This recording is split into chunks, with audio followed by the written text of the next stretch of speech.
এটি বাংলাদেশের এমন একটি গ্রাম যেখানে কোনো পড়াশোনাই করো না, বিদ্যুৎ সংযোগই নেই। বৃষ্টি শুরু হয়ে গেছে, আশেপাশে তো ঘরও নাই।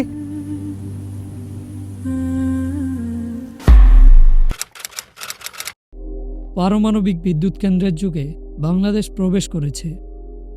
ঠিক একই সময় একটি গ্রামে এখনো বিদ্যুতের ছোঁয়াই লাগেনি। এই গ্রামের প্রাকৃতিক সৌন্দর্য আপনাকে মুগ্ধ করবে। এই যে গরুটা কি সুন্দর দেখেন। এই গ্রামের অন্য একটি করুণ দিক হলো এখানকার যাতায়াত ব্যবস্থা। বর্ষার মৌসুমে তো যান হাতে নিয়ে পাড়ি দেওয়ার মতো হয়, কারণ এই গ্রামে যেতে হয় পদ্মা নদী পাড়ি দিয়ে।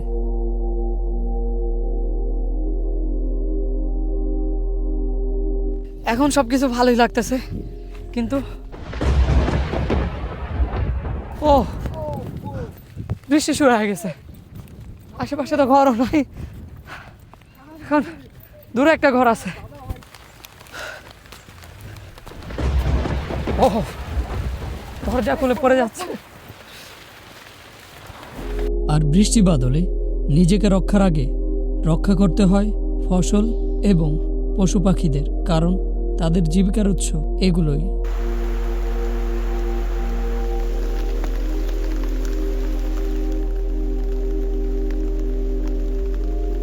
চালাবে কি এটা ভাই? আমি তো প্রথম ভাবছি বানর, আসলে এটা মানুষ বানর। দেখো কি করে।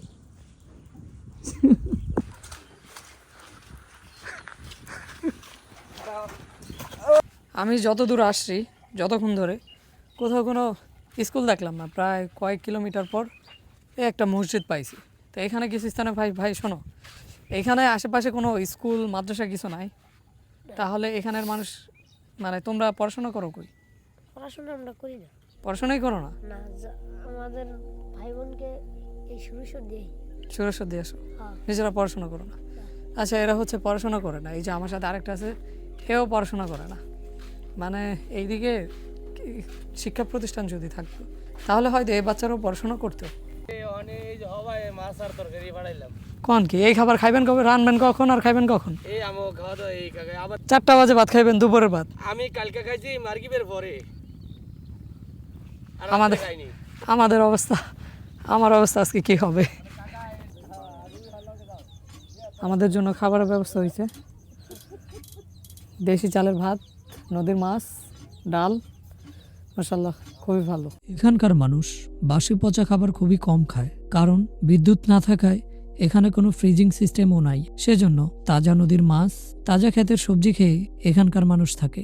আর আপনাদের যাদের বাসায় বিদ্যুৎ সংযোগ আছে কিন্তু কারেন্ট থাকে না, তারা ওয়ালটনের এই ইমার্জেন্সি বাল্বটি ইউজ করতে পারে। এটি আপনাকে কারেন্ট না থাকলেও প্রায় 3 ঘন্টার মতো ব্যাকআপ দিবে। এই গ্রামটি শহরের তুলনায় অনুন্নত হলেও তাদের স্বাস্থ্য অনেক উন্নত, তাদের সম্পর্কগুলো অনেক উন্নত।